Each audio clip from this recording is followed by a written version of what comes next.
Okay, so this is the Bible study for James chapter 1, verses 1 through 8. And we're taking some little chunks in this Bible study, in this group of Bible studies in the book of James, because I think he packs a lot in a small space. So we'll have less reading and more study for the duration of these Bible studies. Chapter 1, verse 1 says, James, a servant of God and of the Lord Jesus, to the 12 tribes scattered among the nations, greetings. Now, that was last week's text. If you feel like we don't need to repeat that, that's just fine, but we continue on. Consider it pure joy, my brothers and sisters, whenever you face trials of many kinds, because you know that the testing of your faith produces perseverance. Let perseverance finish its work, so that you may be mature and complete, not lacking anything. If any of you lacks wisdom, you should ask God, who gives generously to all without finding fault, and it will be given to you. But when you ask, you must believe and not doubt, because the one who doubts is like a wave of the sea, blown and tossed by the wind. That person should not expect to receive anything from the Lord. Such a person is double-minded and unstable in all they do. So remember that you can download a PDF copy of this Bible study at www.abqnaz.org/alive so that you can follow along with us. Number 1 on our Bible study says, why, according to verses 2 and 3, does James say to consider it pure joy whenever you face trials of many kinds? A, because he is crazy. And I think on the surface, that's the answer that we are at least tempted to answer. Who considers it pure joy when they face trials? And so this is what Paul is saying for us to do. And if he thinks that's what we're going to do, he must have lost his mind. But obviously he's not crazy. Obviously that's not the answer. So we all have been to Bible study before, and we know we can't say Paul's crazy. So we got to answer a better Bible study answer. But if we're honest about our thinking when we read it, particularly if we've never studied it before, maybe if we have studied it before, our initial thought is this is crazy. Or perhaps some of the disciples, when they were listening to Jesus's teaching, said, this is a hard teaching, who can accept it? And so perhaps we might say something like that. B, he's one of the irritating people that never seems to have any problems and for whom everything is always going fine. So that's the second possible answer. He's saying, oh guys, it's okay, we can be happy even though it's hard times. And you know those bubbly people that drive you nuts and somehow feel like they're not living in this world and pretend like we know. I think the reason they irritate us so much when somebody is like that is because they can't be for real. They must be being inauthentic, or they must be lying to us, because we can't imagine how somebody could be so happy when things are going so poorly. And I would say one, it's been told to me and I've been reminded of this, that one, happiness and joy are two different things, that God can give us deep down joy, even if the circumstances of our life don't make us happy. And so it may be that we're having trouble delineating and distinguishing between those two things. And maybe the person is doing a better job of that than we are. But I would argue it is true that a lot of those people are inauthentic and are not being honest. I prefer to be honest and say, hey, I'm having a hard time. Now, I love the Lord, and he brings me joy, and he's helping me through this, and I'm persevering in him. I have peace with him. But I'm not going to tell you I'm happy about it, because that would not be authentic. And so I have a tendency to be a little more, I think, of a realist. And I think for some people that's a little more helpful, because they can, okay, I can get with that. I can see that. Um, I'm not happy with what's going on. But if God is in it, I can be at peace with what's going on. So I think that's a good thought there, for us to distinguish those things. And then C says, because the testing of your faith produces perseverance. Now, this is a little, I think this will be a step deeper thought. It's one step into depth in our understanding of the scripture to say that sort of long-term joy and peace and sort of inner states that God gives us are different from being happy or feeling good, sort of these surface feelings. And I think that's one step into depth, but maybe there's another step that involves us understanding the heart of God and understanding God's perspective. So what Paul's talking about here is perspective. He's saying, consider it pure joy when you face trials, not because you like trials, but because you have a longer term, or, to the extent that God can give it to us because it's his perspective, he has an eternal perspective. So if we receive from him a longer term, I don't know if I can say that we get an eternal perspective, but I hope we get closer to understanding his perspective and have sort of a consciousness of eternity in our perspective. And in that way, we can be at peace or have joy when we're facing trials, not because the trials are good, or not because, not just because he's giving us peace and joy even through the trials, but also because we understand what these trials are producing in our life. So the testing of our faith produces perseverance. And so, it's sort of like, it's very difficult for some of us to write checks or to pay a lot of money for something. We have a tendency to be able to pay money for a candy bar real easy because it's instant gratification. But when we're paying for something that we may not see the fruit of until the future, we have a lot harder time writing the check. That's true also of tithing for many of us. It's harder to write the check when we can't really put our hands on what we receive for writing that check. And so it takes faith for us to tithe and put God first and trust that that what he has is greater than what we have, and that getting him involved in our economy is going to be good for us in the long run. And perhaps we shouldn't be worried about all that to begin with, and we should just recognize that he's worthy of it, and therefore we do it no matter whether we're going to receive anything from it or not. But I would say, that we receive more than we could ever give when we're faithful to God.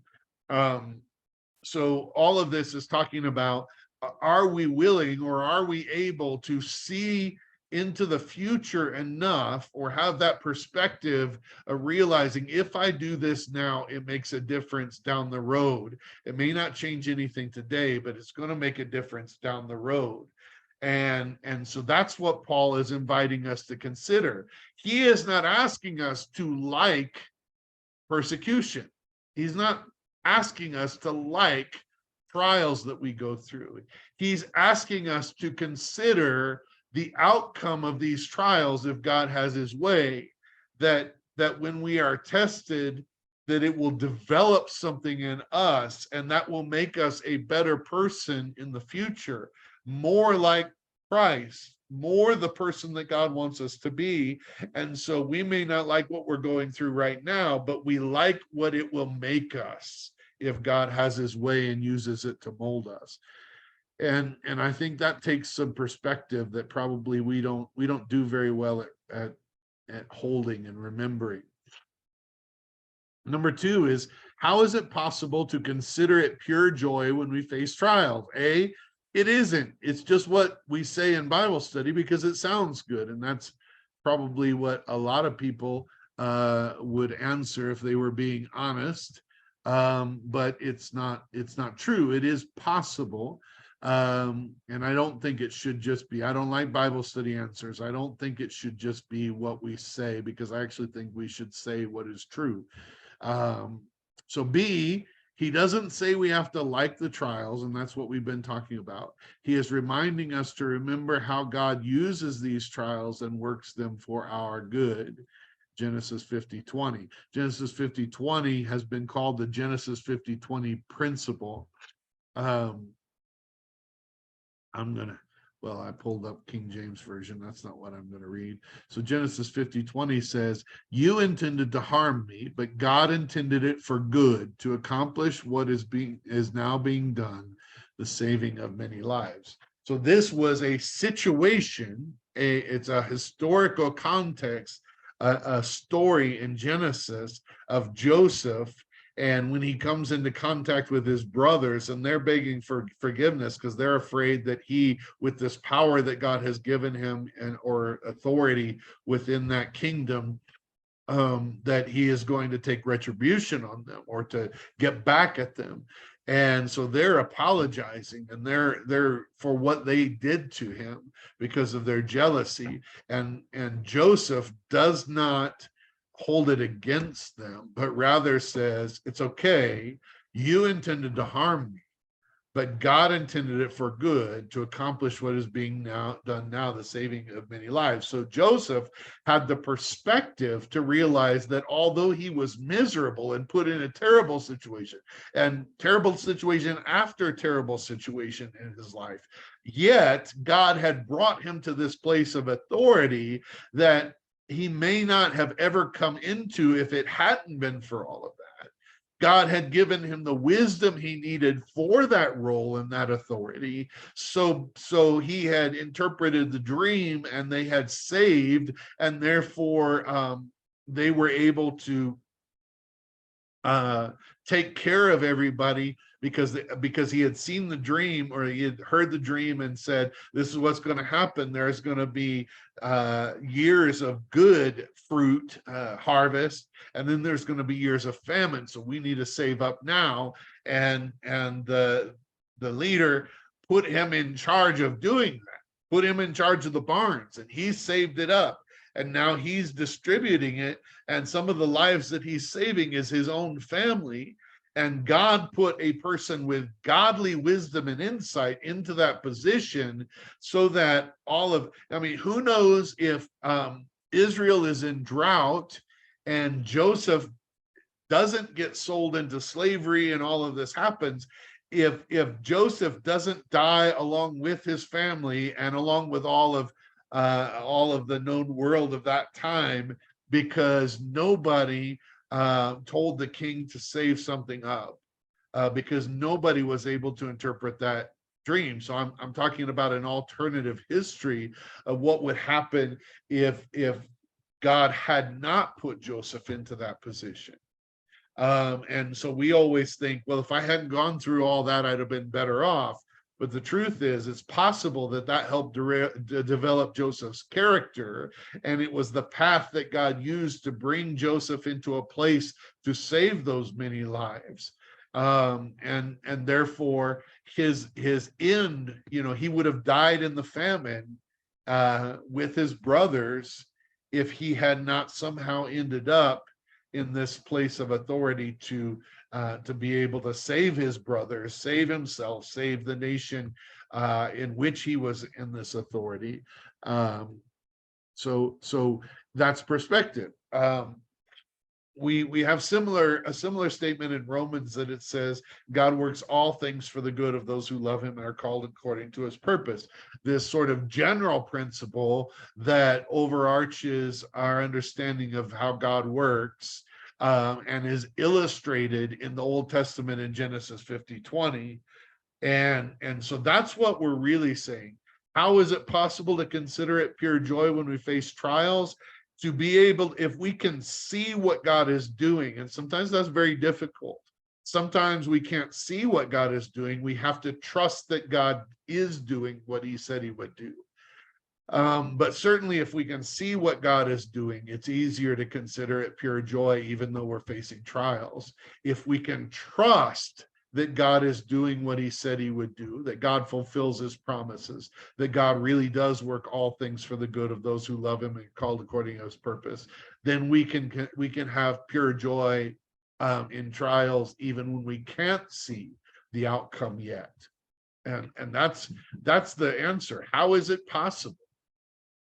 Not because we like the trials, but because we have perspective given by God. And that perspective may involve seeing, or it just may involve trusting. But we've seen God work before. That's the worship song that we sing. If he did it before, he'll do it again. Same God right now, same God back then. Or number 3, what is the importance of perseverance according to verse 4? It isn't important. That's not something anybody would answer in Bible study, even if they thought it. B, in a world where people give up on jobs, relationships, etc., quickly, perseverance enables us to stay where God places us for the long haul, despite the attacks of the enemy. So we're in a world where people give up on everything. If it doesn't feel good, they give up on it quick. And in that sort of world, perseverance is something that God develops in us, that allows us to stay where God has us until his will is accomplished, rather than jumping ship before his will is accomplished. And so then we can be a part of God's plan and his will, rather than bailing out when it's tough before we get to what God has for us, which is what too many people do. I'm afraid that too many of us don't experience the will of God and the plan of God in our lives because we jump ship long before we get there. C, when perseverance finishes its work, we are mature and complete, not lacking anything. That's what it says in verse 4. Let perseverance finish its work so that you may be mature and complete, not lacking anything. So we have to let perseverance finish its work. And what that means is let God develop that perseverance, then persevere. And when we persevere, then, by the way, he's developing, and each time we persevere, he develops more perseverance within us. Each time we don't give up, he gives us the strength to not give up for longer and endure more. And we become mature and complete as that happens. We develop that maturity. D, it seems possible or likely that if we don't develop perseverance, we lack something. That's what he says. So that perseverance finish its work so that we may be mature and complete, not lacking anything, which means if perseverance doesn't finish its work, we're not mature and complete and we lack something. Is that something perseverance itself, or is it something else? So what is it we lack? That's just a food for thought question. Yes, I definitely think we lack perseverance, but I also think that we might lack something else that God has in store for us and in his plan for us, because we don't stick it out and wait for it. A lot of us want the gifts of God, and that may include positions, even in ministry. A lot of us want, finances. A lot of us want things. We're waiting for God to give us those things, success. But the way that God, first of all, I don't think God cares about those things near as much as we do. I don't think he cares about those things near as much as he cares about our character. And so he's working on our character. He's not working on those things. But if we have good character that he has developed within us, I do believe that we are successful. I do believe that there are all sorts of things that come to us. Positions of influence and authority come to us, not because we've sought them, but because we sought him, and he developed us and our character into the sort of person that can handle that sort of influence. So I've seen people pursue positions of power and influence, authority, pursue the right job or ministry or something like that. And when they get that job or ministry or position of influence, they are not ready for it because they did it before God had made them ready. They do it before they jump into it by some other means, and they're not ready to succeed in that because they haven't allowed God to develop them on the way. And it's sort of cliche, but life is about the journey. There's something that God is doing on the journey. And when we try to jump into situations ahead of time without being prepared, it's a bad deal. It's like taking a class in school and saying, well, I want to pass the class. I'm ready to be done with this class. I'm ready to graduate, if you will. So let me take the test. And then finding out when you take the test, you weren't prepared for the test because the class was what prepared you for the test. And the test was the path to graduation, perhaps, but we skipped the learning, went straight to the test, didn't graduate or didn't succeed because we skipped the learning. And I think that happens a lot. Number 4, what does it say about us if we give up easily when we encounter opposition?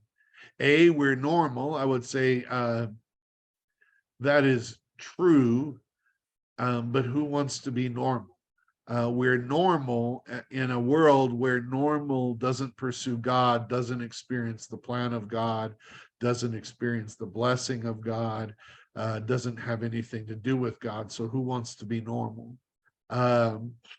B, this would be the opposite of mature and complete, not lacking anything. Obviously, if we give up and we don't have perseverance, when it finishes its work, makes us mature and complete, not lacking anything. So if we're people that don't persevere, that give up when we encounter opposition, we're not mature, we're not complete, and we lack something. C, we are immature. That's what I just said. D, we lack something that God desires for us to have. Absolutely.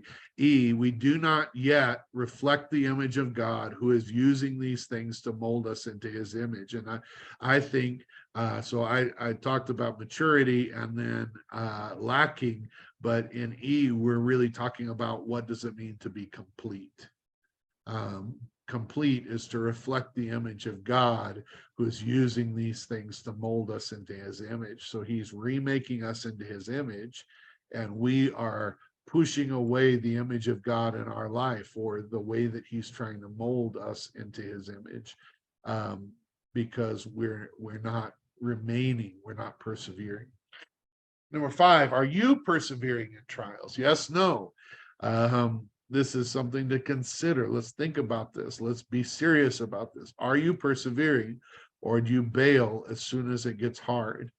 I know all of us are tempted to bail. The question is, what do we do? Have we been bailing? Have we taken an easier route? What if the easier route doesn't get us to the destination? The second part says, have you missed anything that God wanted for you because you gave up when things got hard? Yes or no? I can say in my life, absolutely, I have. And I believe that since I've been allowing God to work in my life, I have missed out on much fewer things. I also think that as I've let him mold me, perhaps some of the things I missed out on before, I'm receiving. That's sort of a philosophical thought that's kind of deep, and I something that somebody said to me one time that was really profound, because I was sort of lamenting the things that I had missed and perhaps the influence I had missed. by not following Christ earlier and letting him work in my life. And I was told, how do you know you missed anything? How do you know, Jonah, the whale sort of swallowed him up and spit him out right where he was supposed to be going. So how do you know that God hasn't found ways to get you right where you didn't want to go originally? Maybe now, because you've been obedient, you have not missed out on as much as you think you have. I don't know. It's hard to say. I don't know what could have been or what was, but I know that when I don't persevere, I miss out on something that what God is trying to give me and trying to do in me. Number 6, have you ever felt like you lacked wisdom? Yes, all the time. I have definitely felt that way. I'll let you answer for yourself. But I think that is, if you think you've never lacked wisdom, then perhaps you're arrogant. I don't know. Maybe you think you know everything, but I have certainly lacked wisdom. In the early days of my ministry as lead pastor at Sandia, somebody asked me, Pete, do you ever think that you're in over your head? And I looked at him and I said, yes, every day. I'm absolutely sure I'm in over my head, and that if I don't have God's help, that we're not going to get through this. And I don't think they expected that answer. I think they expected me, probably at my age and my youth, to say, no, I got this, I'm fine. But that was certainly, I may have been young and arrogant, but I certainly was well aware that I didn't have it, that I didn't know what I was doing. Number 7 says, read 1 Kings 3:5-9 and Proverbs 1:1-7. How do these describe wisdom? So 1 Kings says, at Gibeon, the Lord appeared to Solomon during the night in a dream, and God said, ask for whatever you want me to give you. Solomon answered, you have shown great kindness to your servant, my father David, because he was faithful to you and righteous and upright in heart. You have continued this great kindness to him and have given him a son to sit on his throne to this very day.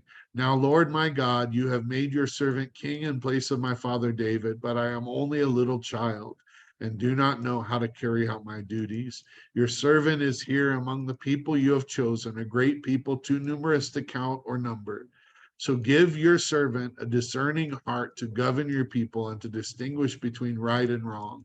For who is able to govern this great people of yours? So Solomon said, I don't know what I'm doing. I don't know how to govern them. And so I need a discerning heart. I need your wisdom. And so that is what wisdom is, a discerning heart. That is what wisdom is, knowing that I don't know what I'm doing, but I need your guidance.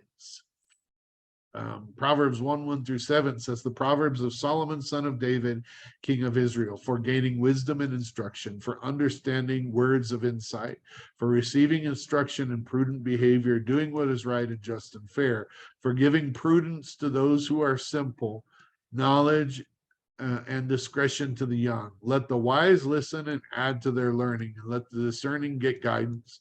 For understanding proverbs and parables, the sayings and riddles of the wise. The fear of the Lord is the beginning of knowledge, but fools despise wisdom and instruction. So this is sort of the intro to the Proverbs which Solomon wrote, so that these are connected.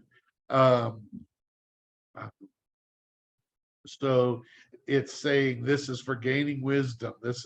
And then he says in verse 5, let the wise listen.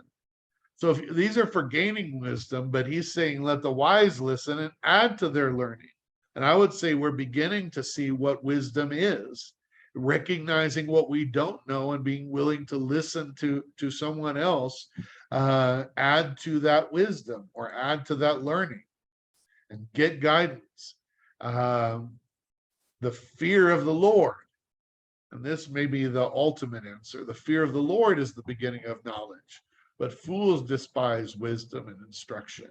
So recognizing that God is bigger than me, and that I need to be instructed. So arrogance stands in the way of wisdom, because it says, I don't need to hear from anybody else because I already know.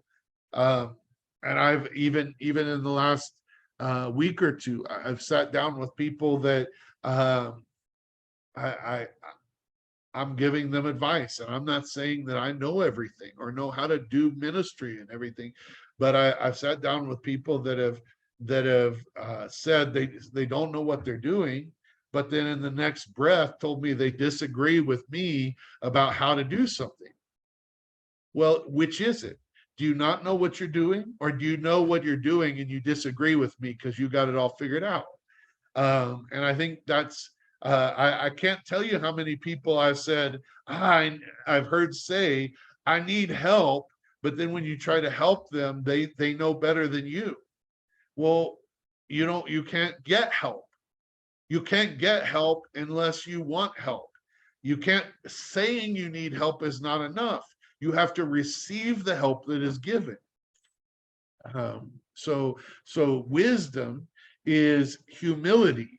Wisdom is the ability, no matter how much wisdom or knowledge or understanding we've already gained, to realize that we still need more. That is wisdom.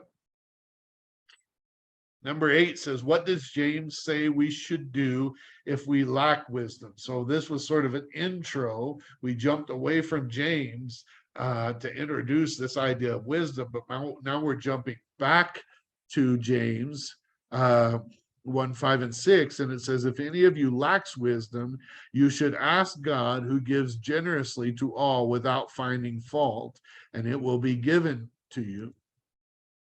So in other words, the answer to needing wisdom is ask for it. If you're really willing if you really recognize that you need help, God will help you, but you got to ask.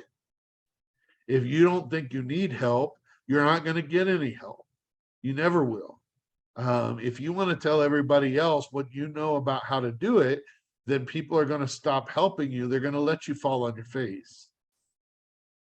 Number 9, how do you think God gives us wisdom according to this text? A, it sounds like he just gives it to us freely. Well, he does say he gives generously without finding fault.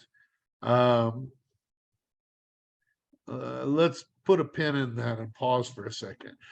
B says discernment beyond our experience can be given only by our willingness to trust and rely on God, often in the moment when we have no way of knowing what to do otherwise. So in other words, when we're going through hardship, trials of many kinds, and we don't know what to do, that's the moment of humility when we ask God for help.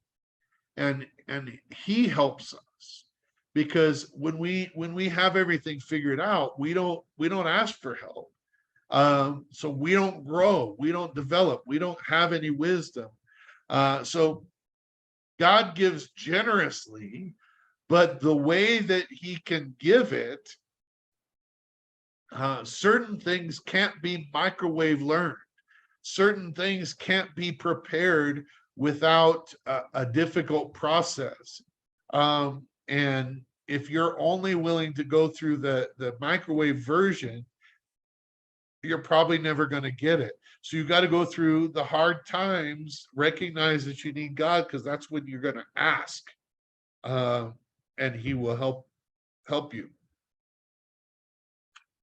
C, most wisdom comes through experience, often brought through the trials, if we allow God to make us mature and complete through perseverance. So in other words, this wisdom comes in experience most of the time. And it's coming in those trials. Just in case you thought he switched gears from talking about pure joy and trials to talking about wisdom, these two things are very closely connected, because he's saying God is doing something in these trials. He is humbling us. He's bringing us to the place where we realize we don't know everything and we need God. And so that's really what he's talking about here.